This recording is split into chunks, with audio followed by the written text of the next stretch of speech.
Hello friends, Arvind study official में आप सभी का स्वागत है। कल के वीडियो में हम लोगों ने पढ़ा था पुरातात्विक स्रोतों के बारे में। आज के इस वीडियो में हम लोग पढ़ेंगे प्रागैतिहासिक काल के बारे में। ये जो नोट्स हैं आपको टेलीग्राम चैनल पर मिल जाएंगे, वहां से आप इन्हें डाउनलोड कर पाएंगे। इससे पहले जितने भी वीडियो पढ़े हैं उन सभी का टेलीग्राम पे पीडीएफ डाल दिया गया है, वहां से आप डाउनलोड कर पाएंगे।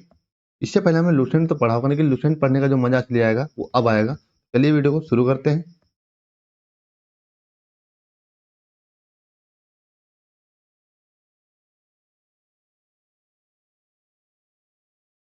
सबसे पहले देखते हैं प्राचीन इतिहास का जो विकास क्रम है वो कैसे हुआ, यानी विकास इसे 3 कालखंडों में डिवाइड किया जाता है, जैसे प्राचीन भारत का इतिहास, मध्यकालीन भारत का इतिहास और आधुनिक भारत का इतिहास। उसी हिसाब से प्रागैतिहासिक काल को भी 3 कालखंडों में डिवाइड किया जाता है, प्रागैतिहासिक काल, आधैतिहासिक काल और ऐतिहासिक काल।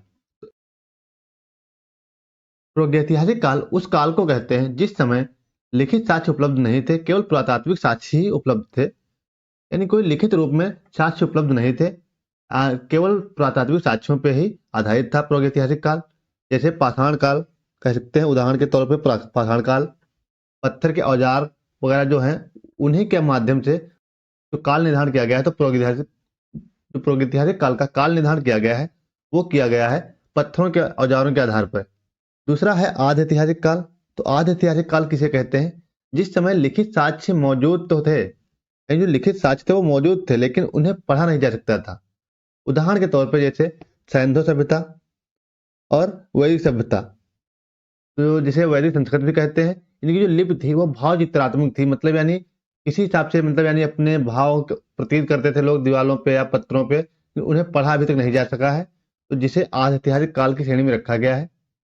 और जो तीसरा काल है ऐतिहासिक काल, इस समय पुरातात्विक और साहित्यिक दोनों साक्ष्य उपलब्ध थे, यानी जो साक्ष्य मिले हैं वो लिखे भी जा सकते हैं और पढ़े भी जा सकते हैं, यानी दोनों प्रकार के साक्ष्य हैं।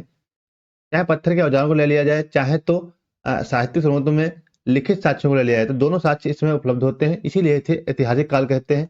यह जो काल शुरू होता है यह लगभग 6ठी शताब्दी ईसा पूर्व के मध्य से शुरू होता है। सबसे पहले हम देखते हैं प्रागैतिहासिक काल। प्रागैतिहासिक काल को पाषाण युग और दूसरा धातु युग, यानी 2 कालों में डिवाइड किया गया है। एक पाषाण युग, दूसरा धातु युग, जिसे ताम्र संस्कृत भी कहते हैं, ताम्र युग। तो इसको ताम्र युग को हम लोग कल के वीडियो में पढ़ेंगे। आज के इस वीडियो में हम लोग पाषाण युग के बारे में केवल पढ़ेंगे। उपकरणों में भिन्नता के आधार पर इसे 3 कालों में विभाजन किया गया है, जैसा कि प्रागैतिहासिक काल, आधैतिहासिक काल और ऐतिहासिक काल को 3 काल खंडों में विभाजित किया गया। इसी हिसाब से प्रागैतिहासिक काल को भी 3 काल खंडों में डिवाइड किया गया है, उपकरणों में भिन्नता के आधार पर किया गया है। जैसे जो आरंभ से 10,000 ईसा पूर्व का समय रहा है उसे पूरा पाषाण काल कहते हैं। उसके बाद में हम लोग देखते हैं मध्य पाषाण काल। तो मध्य पाषाण काल उस समय को कहते हैं जो 10,000 ईसा पूर्व से 5500 ईसा पूर्व के मध्य का समय रहा है, उसे मध्य पाषाण काल की श्रेणी में रखा जाता है। अगर नौ पाषाण काल की बात करें तो नौ पाषाण काल का समय आरंभ होता है वो 5500 ईसा पूर्व से लेकर के 3000 ईसा पूर्व के जो मध्य का समय रहा है, इसे नौ पाषाण काल की श्रेणी में रखा गया है। इसे आगे देखते हैं।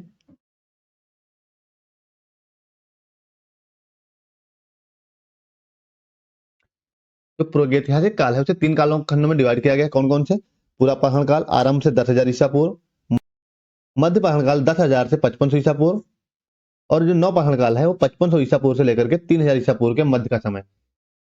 पूरा पाषाण काल को भी 3 कालखंडों में डिवाइड किया गया। पहले इतिहास के जो कालक्रम रहा उसको 3 कालखंडों में, प्रागैतिहासिक काल, आधैतिहासिक काल और ऐतिहासिक काल में डिवाइड किया गया। उसके बाद में प्रागैतिहासिक काल को भी 3 कालखंडों में डिवाइड किया गया, पूरा पाषाण काल, मध्य पाषाण काल और नौ पाषाण काल। अब उसके बाद में जो पूरा पाषाण काल है इसे भी 3 कालखंडों में डिवाइड करते हैं, अब उपकरणों में भिन्नता के आधार पर। तो इसमें कौन कौन से हैं? निम्न पूरा पाषाण काल, जो प्रारंभ से 1 लाख ईसा पूर्व का समय माना गया है, वो किस काल में रखा गया है? वो रखा गया है निम्न पूरा पाषाण काल में। उसके बाद में मध्य पूरा पाषाण काल। तो मध्य पूरा पाषाण काल में 1 लाख से 40,000 के जो मध्य का समय रहा है, यानी टाइम पीरियड रहा है, उसे किस श्रेणी में रखा गया? तो उसे मध्य पूरा पाषाण काल की श्रेणी में रखा गया है। उसके बाद में जो अगला है उच्च पूरा पाषाण काल, इसे 40,000 से 10,000 ईसा पूर्व के मध्य का समय जो है इसे रखा गया है उच्च पूरा पाषाण काल में। यहाँ पे 4,000 गलती से मिस्टेक में टाइप हो गया, यहाँ पे 40,000 है। 40,000 ईसा पूर्व से 10,000 ईसा पूर्व के जो मध्य का समय है उसे उच्च पूरा पाषाण काल में रखा गया है।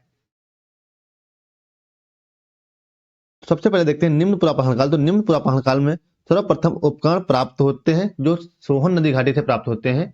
जो निम्न पुरापाषाण काल है इसके जो उपकरण कहाँ से प्राप्त होते हैं सर्वप्रथम प्राप्त होते हैं सोहन नदी घाटी।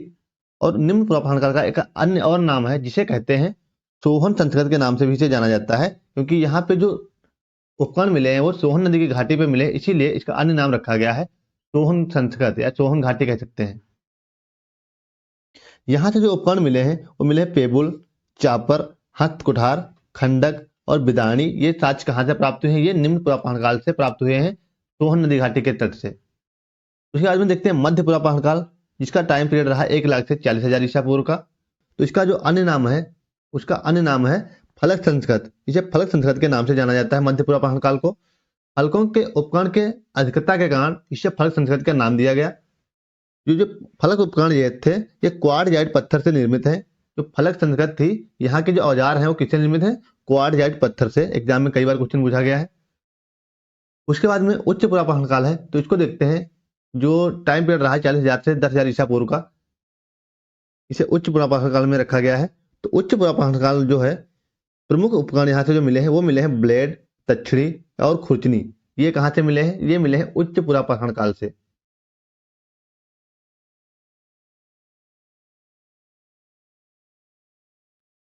इसके बाद हम लोग देखते हैं पुरापाषाण काल को 3 काल खंडों में डिवाइड कर दिया गया। अब देखते हैं पुरापाषाण काल, मध्यपाषाण काल और नवपाषाण काल।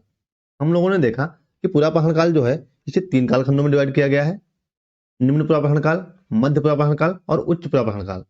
इसके बाद हम लोग देख लेते हैं अब पुरापाषाण काल जो आरंभ से 10,000 ईसा पूर्व का टाइम रहा है। तो पुरापाषाण काल जो है यहाँ का जो मानव था, यानी इस काल का जो मानव था वो कैसा था? वो मानव जो था वो शिकारी एवं खाद्य संग्राहक था, यानी खाने के लिए इधर उधर भटकता रहता था भोजन की तलाश में। उसका मुख्य भोजन था वो जानवरों को मारकर कच्चा से ही ये लोग खाते थे। मतलब इन्हें खेती का अभाव नहीं था, ना ही इन्हें किसी कृषि का अभाव था, ना ही इन्हें अग्नि का अभाव था।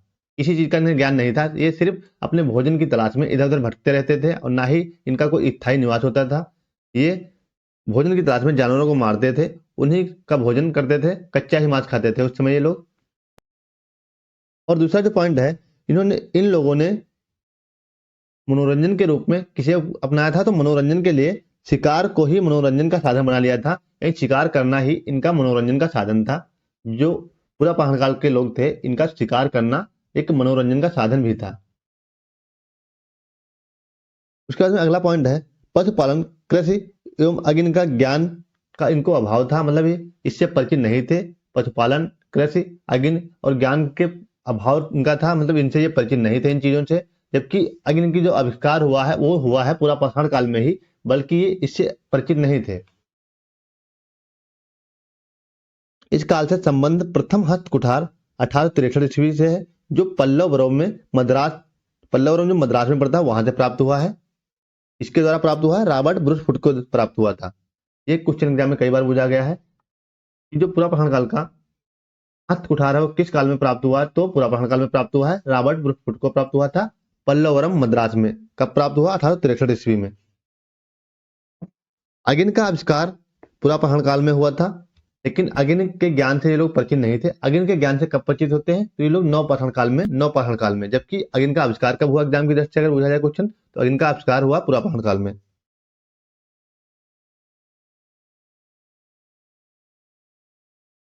उसके बाद में अगला जो टॉपिक है मध्यपाषाण काल। हम लोगों ने पुरापाषाण काल को पढ़ लिया जो आराम से 10,000 ईसा पूर्व का टाइम पीरियड रहा है। उसके बाद अब देख रहे हैं मध्यपाषाण काल को। मध्यपाषाण काल का जो टाइम पीरियड है वो 10,000 ईसा पूर्व से लेकर के 5500 ईसा पूर्व का टाइम जो है ये है मध्य पुरापाषाण काल के अंतर्गत आता है। मध्य पाषाण काल जो है इसका अन्य नाम है माइक्रोलिथ। यानी मध्य पाषाण काल का अन्य क्या नाम है? माइक्रोलिथ से कहा जाता है। माइक्रोलिथ किस लिए कहा जाता है? यहाँ के जो औजार हैं बहुत बहुत ही सूक्ष्म है, छोटे आकार के थे, इसीलिए इसे माइक्रोलिथ कहा गया है। मानव गण अत्यंत सूक्ष्म थे यहाँ के। मानव शिकारी और खाद्य संग्राहक था। यानी अभी भी मानव को स्थायी निवास का आरंभ नहीं किया था, बल्कि वो शिकार की तलाश में, अपने भोजन की तलाश में इधर उधर भटकता रहता था। पशुपालन के साक्ष्य कहाँ से प्राप्त हुए? तो पशुपालन के साक्ष्य मध्यकाल में प्राप्त हुए वो हुए हैं आधमगढ़ से, जो मध्य प्रदेश में पड़ता है। यानी कुछ ऐसे स्थान थे जहाँ पे इन लोगों ने पशु को अपना पालना शुरू कर दिया था और कुछ बस्तियां बनाई तो कहाँ से प्राप्त होते हैं? पशुपालन के साक्ष्य मध्य प्रदेश आजमगढ़ से। और दूसरा स्थान कौन सा है? बागोर, जो राजस्थान में पड़ता है, यहाँ से पशुपालन के साक्ष्य मिले हैं। प्रथम पालतू पशु उन लोगों ने कुत्ता का बनाया। तो मनुष्य का प्रथम पालतू पशु रहा है वो क्या रहा है? कुत्ता था। अर्थ निर्मित उपकरण सराय नाहर राय से प्राप्त हुए हैं और महदहा से। महदहा और सराय नाहर से अर्थ निर्मित उपकरण प्राप्त हुए हैं, मतलब हड्डी के जो औजार थे वो कहाँ से प्राप्त होते हैं? वो सराय नाहर राय और महदहा से प्राप्त हुए हैं। जो बचने की प्रक्रिया का आरंभ माना जाता है वो 12,000 वर्ष पहले हुआ था। यानी जो बस्तियों का प्रारंभ हुआ वो कब हुआ है? 12,000 वर्ष पहले। इसे मध्य पाषाण काल की ही श्रेणी में रखा जाता है, लेकिन कुछ ही स्थानों पे ये बस्तियां बनाई गई, बाकी अभी तक मानव भोजन की तलाश में इधर उधर भटकता रहता था। कुत्ते को इसलिए पालतू बनाया था क्योंकि शिकार करने में वो इनको मदद पहुंचाता था। यानी कुत्ते की मदद से ये लोग शिकार करने में इनको आसानी होती थी, इसीलिए कुत्ते को सबसे पहले पालतू पशु के रूप में बनाया गया है। उसके बाद देखते हैं नवपाषाण काल, जो 5500 ईसा पूर्व से 3000 ईसा पूर्व का टाइम पीरियड रहा है। इसे नवपाषाण काल के अंतर्गत रखा गया है।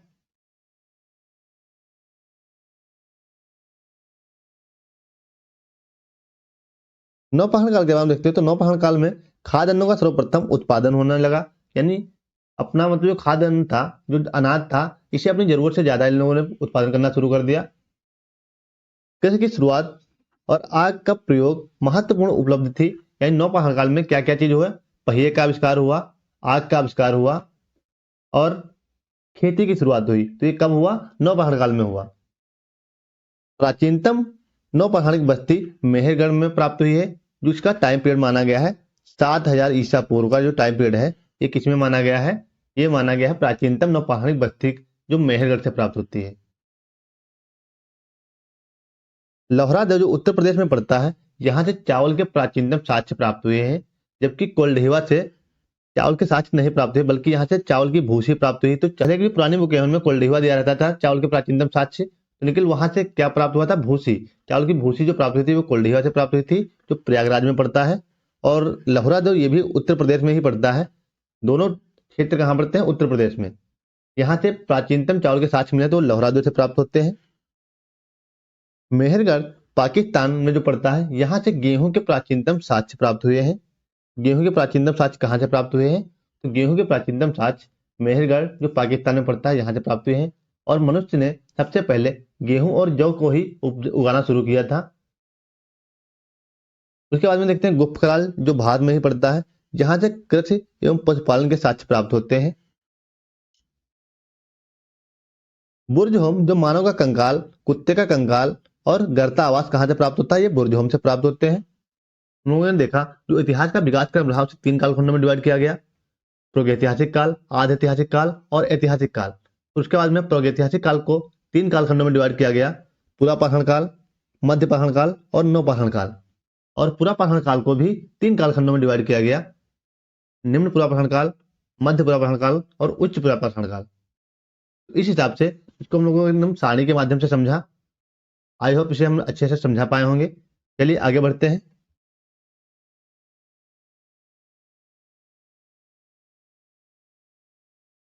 यहाँ पे नोट करके दिया हुआ है, जो मध्यकालीन का मानव था वो कैसा था? तो मध्य पाषाण काल का मानव था वो किस हिसाब का था? वो पेट भरने के लिए मछली का भी शिकार करता था। यानी जो उस समय का मानव था मध्य पाषाण काल का, वो पेट भरने के लिए मछली का भी शिकार करता था। मध्य पाषाण काल के विशिष्ट औजार सूक्ष्म औजार थे, यानी बहुत ही छोटे थे, जिन्हें माइक्रोलिथ कहा गया है। इस संथगत को फलक संथगत भी कहा गया है। यहाँ पे परीक्षा की दृष्टि से कुछ महत्वपूर्ण क्वेश्चन है, उनको देखते हैं। एक ही कवर में 3 मानव कंकाल कहाँ से प्राप्त हुए हैं? तो यह प्राप्त हुए हैं दमदमा से। मध्यकाल के मध्यकाल के अंतिम चरण में पशुपालन के साक्ष्य प्राप्त होते हैं, वो प्राप्त होते हैं आदमगढ़ से। यानी जिस समय मध्य पाषाण काल का अंतिम चरण चल रहा था, तो उस समय जो पशुपालन के साक्ष्य प्राप्त होते हैं उस समय के, वो प्राप्त होते हैं आदमगढ़ से। प्राचीनतम स्थायी जीवन का प्रमाण कहाँ से प्राप्त होता है? तो प्राचीनतम स्थायी जीवन का जो प्रमाण प्राप्त होता है वो मेहरगढ़ से प्राप्त होता है। इसे नवपाषाण काल की श्रेणी में रखा गया है, जिसकी तिथि 7,000 ईसा पूर्व मानी गई है।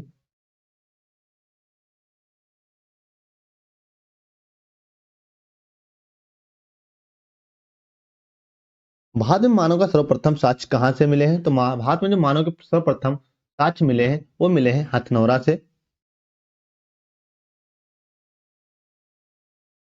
हड्डी निर्मित मातृ देवी की प्रतिमा प्राप्त होती है। तो हड्डी निर्मित जो मातृ देवी की प्रतिमा प्राप्त होती है वो प्राप्त होती है लोहंदा नाला क्षेत्र जो बेलन घाटी में पड़ता है। बृहत्तम पाषाण स्मारक की पहचान की गई है। तो यह की गई है मृतकों को दफनाने के स्थान से, यानी मृतकों के टीले के रूप में। राष्ट्रीय मानव संग्रहालय स्थित है। तो यह स्थित है भोपाल में। जो मानव का संग्रहालय स्थित है, यानी राष्ट्रीय मानव संग्रहालय जिसे कहते हैं वो स्थित है भोपाल में। गैरिक मृतभान पात्र का नामकरण हुआ तो यह हुआ है हस्तिनापुर से। मध्य प्राचीन काल को फलक संस्कृत भी कहा जाता है। तो यह कहा जाता है फलकों की अधिकता के कारण।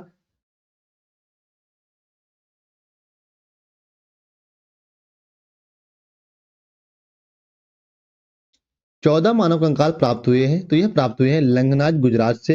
यानी जो मानव के 14 कंकाल प्राप्त हुए हैं वो कहां से प्राप्त हुए हैं? ये प्राप्त हुए हैं लंगनाज जो गुजरात में पड़ता है।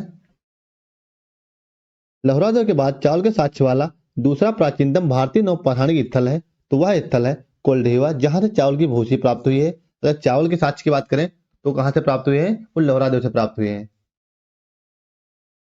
मक्का का जो प्राचीन मक्का का जो प्राचीनतम साक्ष्य है, यानी प्रथम साक्ष्य कहां से प्राप्त होता है? वो प्राप्त होता है मैक्सिको से।